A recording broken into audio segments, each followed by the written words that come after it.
Welcome to Strong by Nature, your portable campfire sessions for living strong, balanced, and connected the grizzly way. Today's campfire session is a bit more personal. I want to talk about my mental health journey, the ups, the downs, and what I learnt along the way by living with bipolar and finding balance in a restless world. Alright, so we've got a bit of background noise today, which is quite nice. This is really like a welcome to my story, welcome to my personal space kind of episode.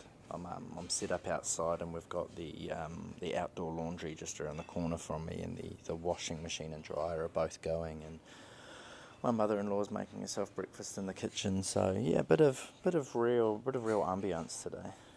So anyway, let's just jump straight into it. This is quite a personal one today. My history with mental health, my journey I went along, what I've learnt, what worked and what didn't for me. So everything really started in high school. In high school, I could be a bit loose, bit of a class clown kind of vibe. I had like this extra sort of energy I could tap into when I needed it. Didn't really think much of it, but I also had these moments where I just felt just a bit flat. It wasn't like a full-blown depression or nothing like that, but I just felt just drained and a bit empty. And to be honest, I just thought it was kind of like just the usual puberty ride. I never really thought too much of it while I was at high school. There was some ups and there was some downs, but everything you hear from the movies is that's pretty much high school, right? Highs and lows. But once I got out of high school, those patterns all started to escalate a little bit, and I started to get to a point where it was obviously a lot more frequent, a lot more intense, but I also started to experience some episodes of psychosis. So how psychosis presented itself for me. So psychosis basically is when any time you're experiencing something that's not there, whether you're hearing it, whether you're seeing it, whether you're feeling it. I don't know if it goes over into like tastes and all of that side of it, but definitely hearing and seeing. So how it was presenting itself to me was in my own thoughts. So it was my internal dialogue, but it was from a different perspective. It was from a different place. And growing up in a religious family, that like spooked me a lot at first. You know, like was the devil talking to me? Like, what the fuck was going on here? Is it God? Like, who's all of a sudden got this extra opinion in my life? But at first, it was easy enough to kind of just, you know, sort of ride along with. But it started getting to a point where I was getting multiple at the same time, and so any kind of decision making became really confusing, because all of a sudden there was, you know, 20, 30, 100, I don't know, heaps of different opinions going on, screaming inside my head. Outside was quiet. Inside there was just so much noise, so much chaos, and I was having moments where I was convinced that I could communicate with my mum, of all people, through my thoughts. So we were having full-blown discussions while I was at work every day, and I'd get home and I'd be a little bit confused about how she didn't really carry on with that conversation. She didn't really get what had been going on, and then I started experiencing it as well. So this was when I first left school and I was working as a exterior plasterer. And so walking around the outside of houses all day, walking around the walls, and then I could feel these presents following me through the wall, and they were communicating through my thoughts as well. And then other objects started doing it. So I vividly remember picking up my tools to start working one day, and they were screaming at me to put them back down, which was, you know, 17-year-old kid, like it's terrifying. So eventually I was like, look, this isn't normal. This has got a bit too far now. So I went and sat down and told my mum all about it. Like, I've always been able to open up to my mum about things like that. So I let her know everything that was going on, and she booked me in to see the family GP. I remember it was in the evening. It was the evening that I told her, and I remember it was in the evening when we went to the GP. I don't know if it was the same day or not, or if it was the next day, but both these occasions I vividly remember being 6 or 7 p.m. at night.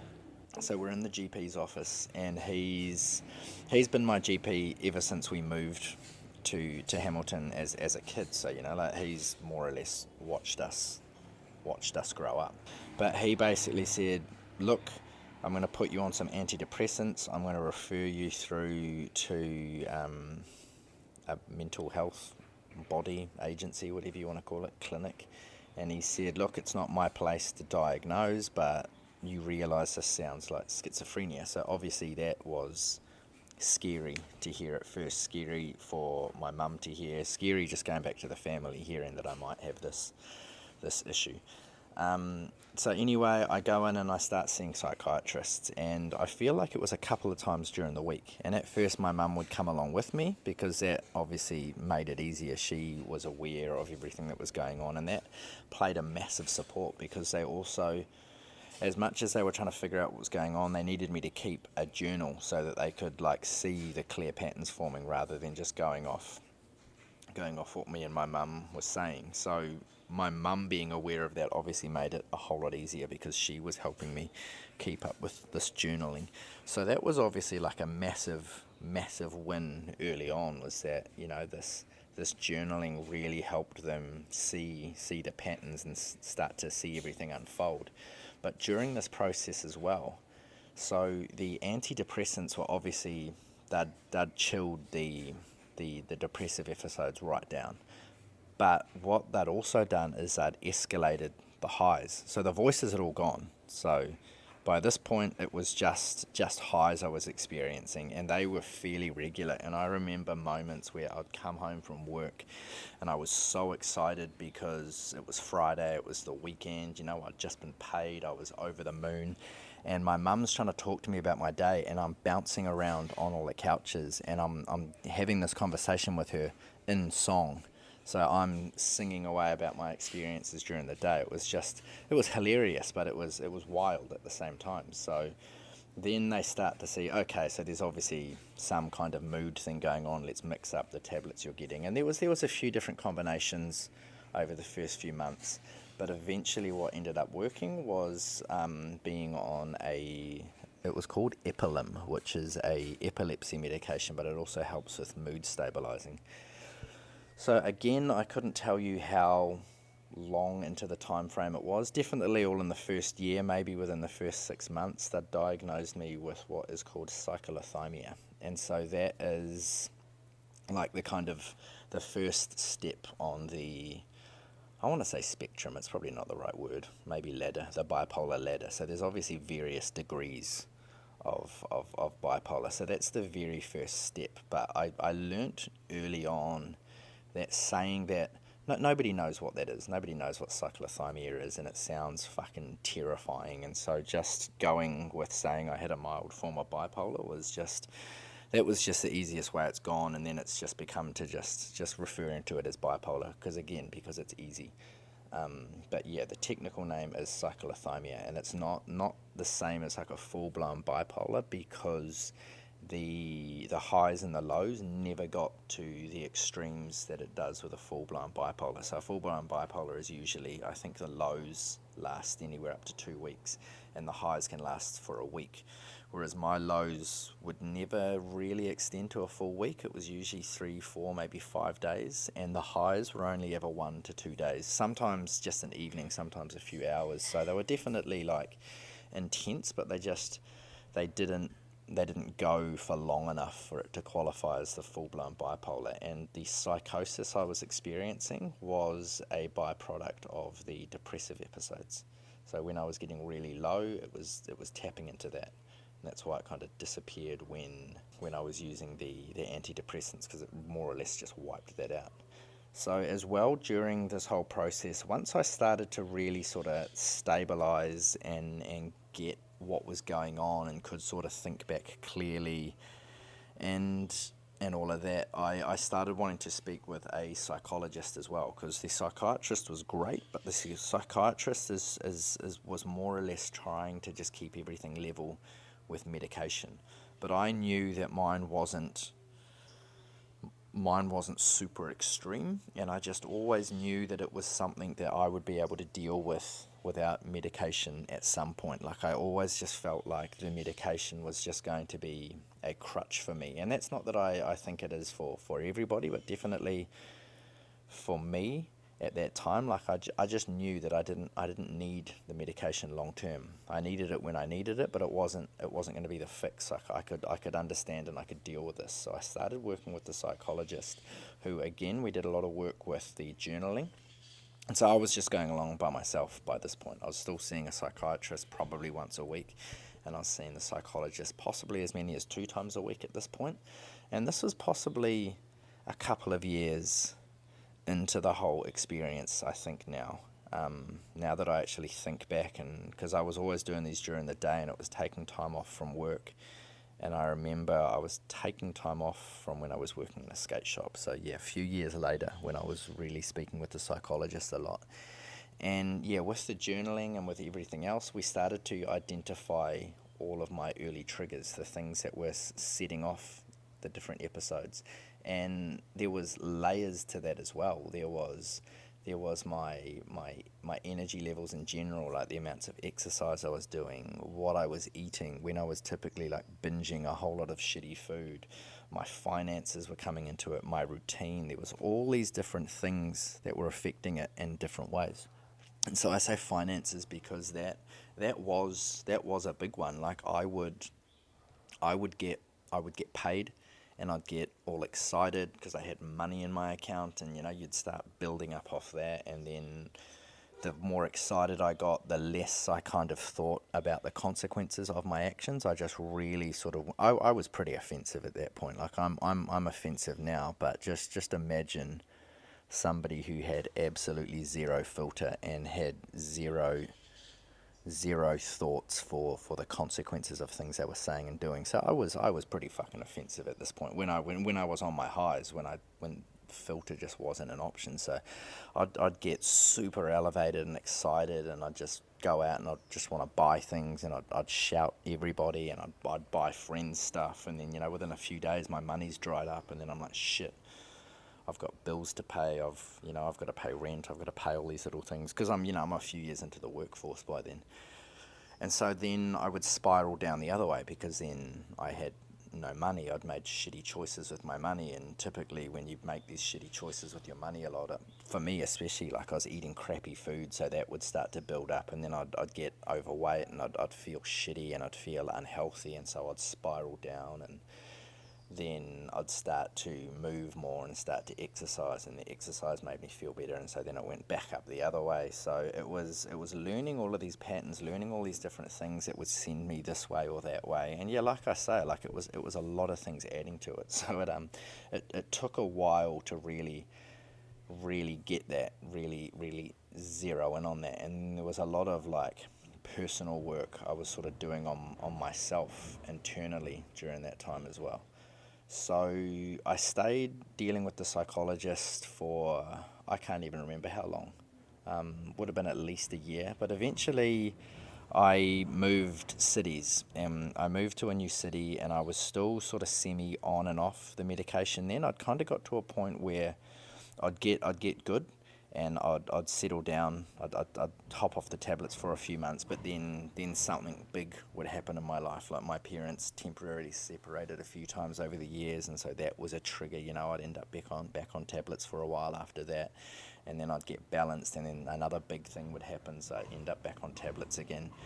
But I moved city, and when I was in this other city, I didn't actually realize at the time. It was like when I kind of looked back after moving, but I got into this, not deep, but like just this kind of like just below the surface kind of subtle depression that like never really lifted for the couple of years that I was there. Like I'd moved away from all my friends, I'd left my bands, I'd had all these massive changes, moved cities, got back into carpentry again, so carried on my apprenticeship.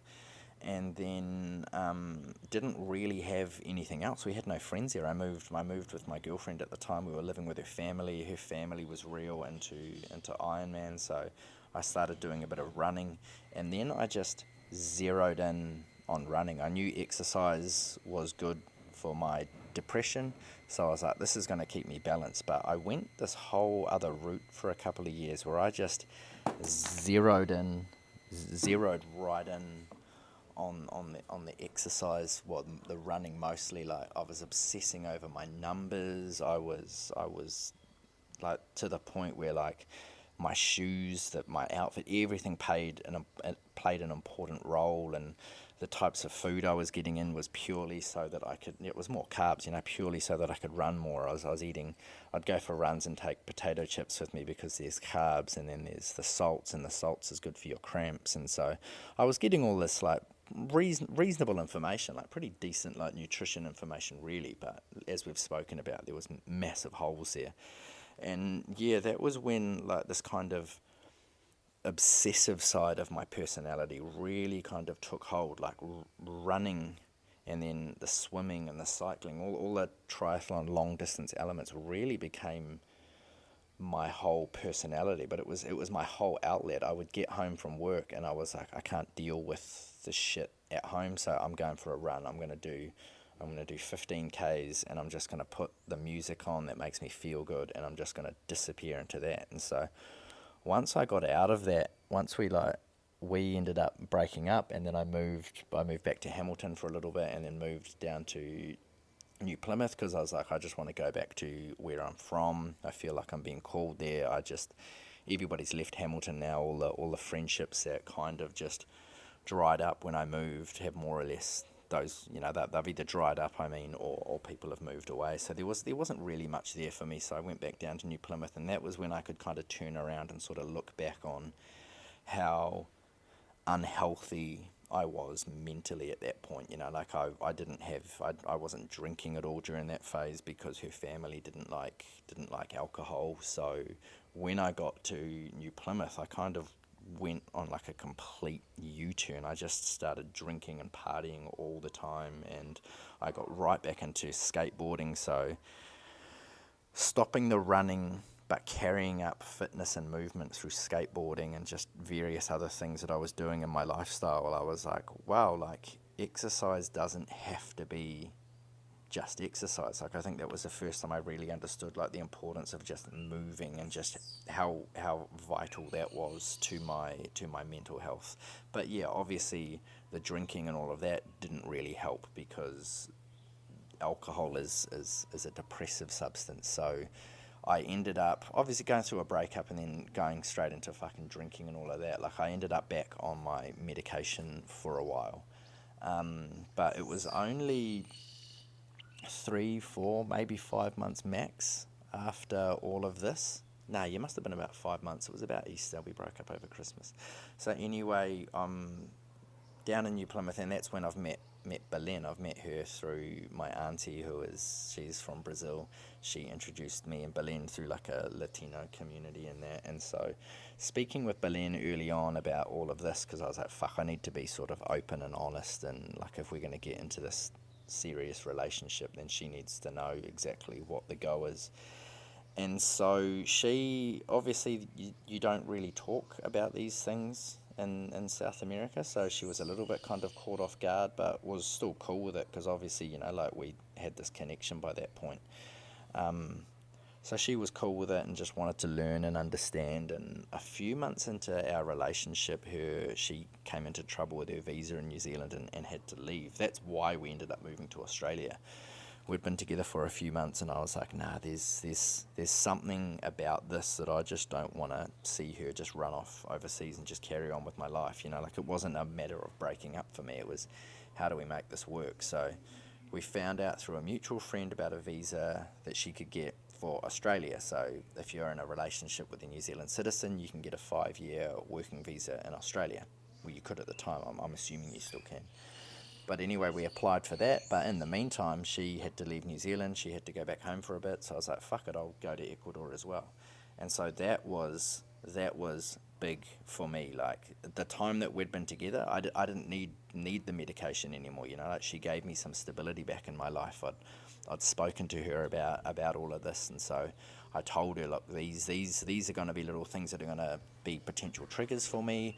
If I say that I just want space for a day, it's nothing against you. I just know that I just need to sort of chill at home and sort of just reground myself again, and all of that. So she was cool with everything. But before I went to Ecuador, I was like, look, I'm moving country for the first time.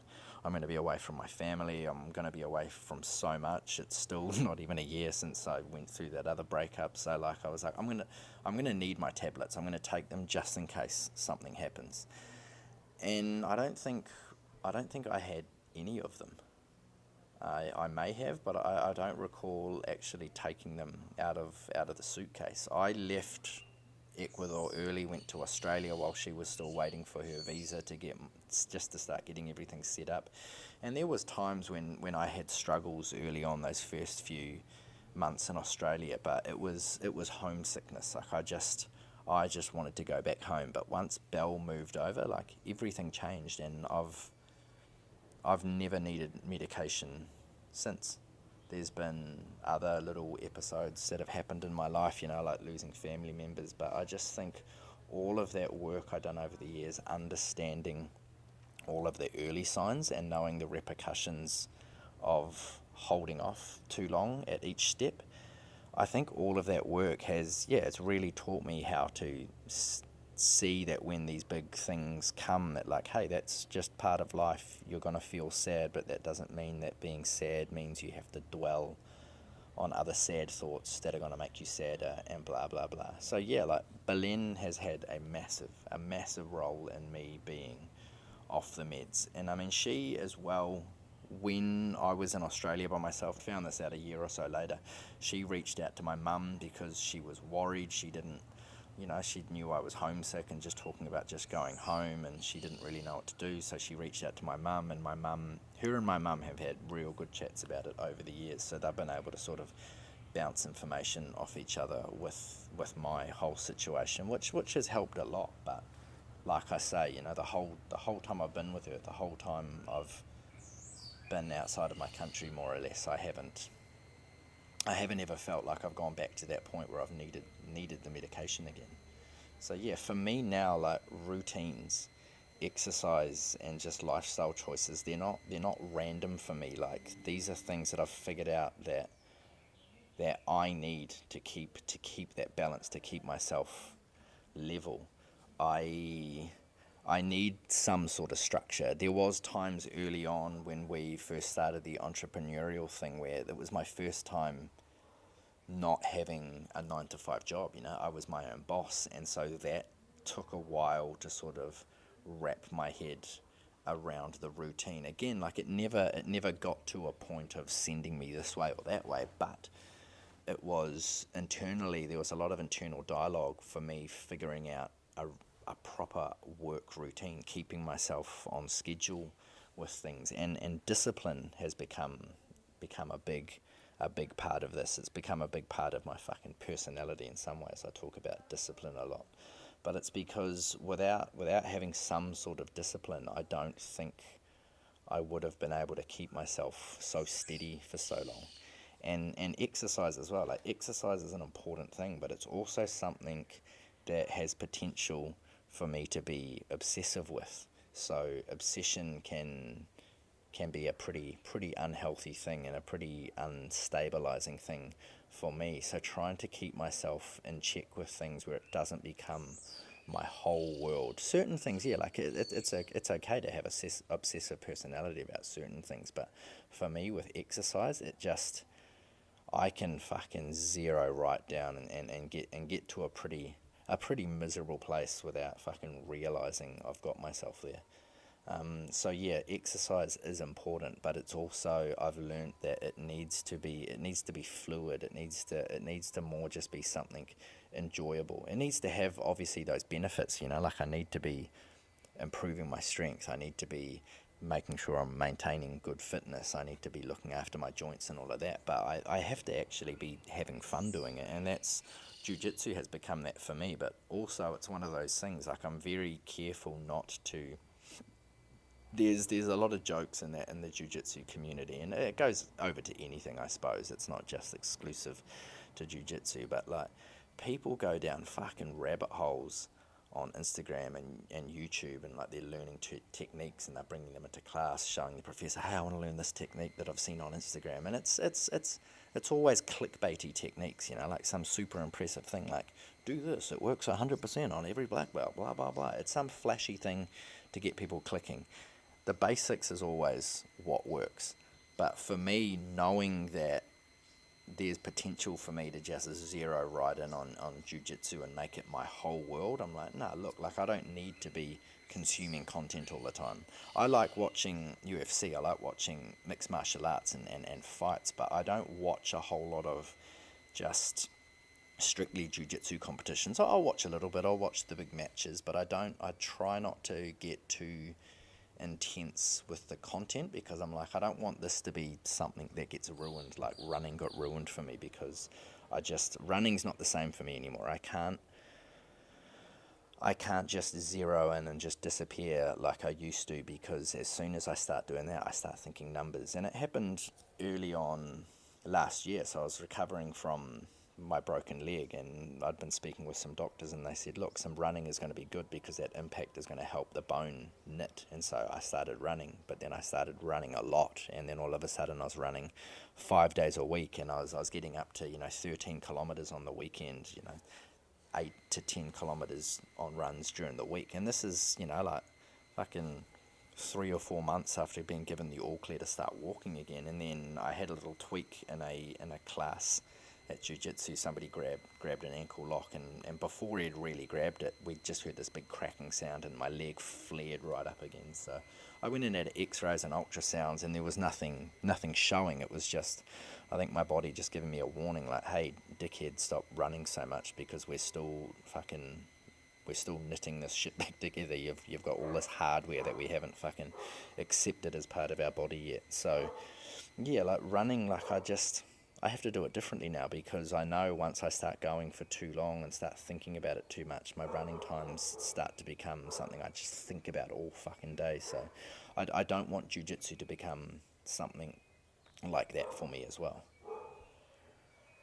And yeah, other like lifestyle choices, like I eat reasonably healthy, but I don't eat super strict, because again, like there's been times when I've just zeroed in way too hard on a diet, and it becomes painful. It's all you start thinking about. So that's why that whole 80-20 rule works perfectly for me. 80% of the time I'm eating pretty healthy, eating mostly whole foods, eating the shit I know my body needs, and 20% of the time I'm eating because I fucking enjoy it, because I want to eat some yummy stuff, and because it's okay to do that. So one of the big things I think that has always helped for me is by talking about this, by opening up about this. Like, I'm one that has never been too shy from early on in a new fucking friendship or relationship with somebody bringing this up, because as well I'm aware that there can be times when I do still get a little bit elevated and whatnot, and at least people understand that, hey, like this guy gets excited sometimes, like that's all right. And as well, there's still times now where I'll say to Belen, like, we've got some social thing organised, and I'm like, look, you know what, like I'm just going to chill at home tonight, because I don't need the noise right now. I just need to be by myself for a couple of hours. And so that's cool. So like, I find that just by being open about that with people, like, it just warns people that I'm a fucking unusual guy sometimes. But it also works beautifully, because it builds rapport, and people start opening up about their things, and then these really awesome discussions start happening, because everybody's gone through some shit. Everybody's at least seen somebody go through stuff. Like, psychosis is very common amongst young men, like between those ages of 18 to 25. Like, it's very common that young men experience these things. Suicide rates in men at that age are very high, like there's some direct links there. So like, and this isn't just a whole like, men, we need to speak talk. This is like, everybody, we need to speak. Like, we need to be able to talk freely about these things, because they're not that unusual, and they're not bad things. Like, they're chemical imbalances, and if there was more discussion about this, more people might find that the approach I went through is actually reasonably effective. I'm not saying it's effective for everybody. Like, not everybody can jump back off the medication because, like I say, chemical imbalances. Like, you need to be able to stabilize all of that. And for some people, medication is the only way to do that. But just being able to talk about this is massive. So this is really an episode that I'm hoping some people leave some comments, leave them anonymously, reach out to me privately. I'll leave a link to my Instagram in this episode so that you can reach me there. But we need to be speaking about this more. Like, it's not a bad thing. It's normal. We see it in movies, we see it in everything. People go through this kind of shit all the time. So, like, why do we not talk about it more? Why is it a weird taboo thing? Having a name for this condition was a relief as well, even if it's fucking confusing and nobody knows what it is, but being able to just fucking tag onto bipolar. But having a name is massive, like understanding exactly what it is, knowing that I'm not some weirdo, that this is something that happens to people. People get these conditions. So yeah, like trial and error was a big thing for me, and I think this whole episode has taught me as well that trial and error is just a good thing in our day-to-day life. Maybe that is why I like cooking like I do. Maybe that is why I like training like I do. Like, we try stuff and we see what does work and what doesn't work, and then we improve on the stuff that works and we get rid of the shit that doesn't. Like, that was very much the process for me, getting on top of this and to getting to the point where I can live a normal life again without having to rely on anything, and honestly without having to really think too much about it at all. But trial and error, I think, was the key for me, and the support system as well. Like, my family was always very supportive. My mum especially. My little brother was always somebody that I could talk to, and that my little brother and my best friend, actually, they were both people that I would talk to about everything and never expect advice from them, and they never gave advice or an opinion. They just listened, and they just hung out, and they were always just sweet about it, and that's exactly what I needed as well. Like, if you've got a friend who's going through something, don't feel like you have to give them the information. Like, sometimes a lot of what people need is just somebody to just hang out and be there. Just make them fucking feel like they're still a normal person. But yes, the support system was massive for me. And I think as well, like, the personal responsibility as well of it all, learning to manage it myself, learning to figure out what I do and don't need, I think has helped me. Obviously, it's helped me massively, but that's something that I'm still dabbling with the idea and sort of thinking about, like, how can I help more people do this? Like, how can I help people find this same sort of method? But obviously, you've got to be so careful with the advice you give out these days and what you are and aren't allowed to talk about. But definitely, like, I know that this works. It's worked for me, and how can I help people do the same in their own way? That's a big part of what this whole channel is all about.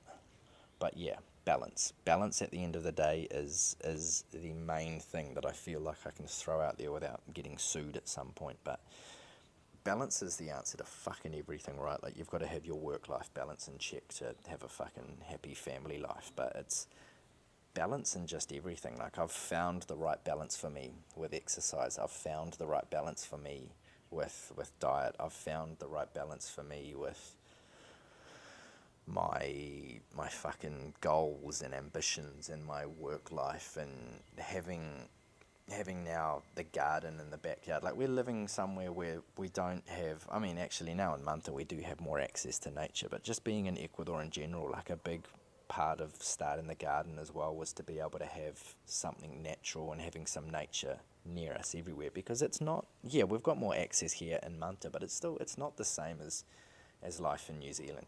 Like, life in New Zealand is just, nature is just such a massive part of it, down to the point where everyone has grass in their backyard. Like, it's not that common. Well, I suppose there's apartment buildings and shit and that, but it's not common to have like a backyard area like I'm sitting in right now, and the ground is concrete and tiles, and that's the normal here. Like, nobody Nobody has grass around their house. They've got the space for it, but they don't have it. And so just that is massive, and trying to find some sort of balance, right? Okay, like I know we need to live here. We needed to move over here. We've decided to stay here for a bit. We don't need to stay, I suppose. Well, we do this year. We need to stay for a little bit, not as long as we're planning on there. But my point is it's finding that balance. Okay, like we have to be here because there's some benefits from us being here, but we also need to find what we had elsewhere, and balance is fluid as well. Balance is always changing, like your lifestyle, things are moving and changing in life, so you need to be constantly aware and tweaking little things. But yeah, that balance with exercise, with nature, with how you're fueling your body, with how you're spending your free time, with what you do with your family, just all of that. Wow, there's a hummingbird in the garden, that's incredible. Sorry, distracted as today. But yeah, balance. All the tools that I use to regulate now. My training, my gardening, my woodworking, playing the guitar, and I see stuff that my wife uses as well. Like she enjoys being out in the garden as well. She likes doing art. She likes painting. She likes just drawing. She likes doing just little crafty things with her hands. She likes working with clay. Her exercise is different to me. She needs yoga. She knows that she needs a little bit of like resistance stuff, and she prefers to do it with circuits rather than sit down and just punch out machines. But she's finding her balance with her exercise as well, with the couple of things she knows she needs, and then the majority of the things that she just enjoys doing and benefits her body completely anyway.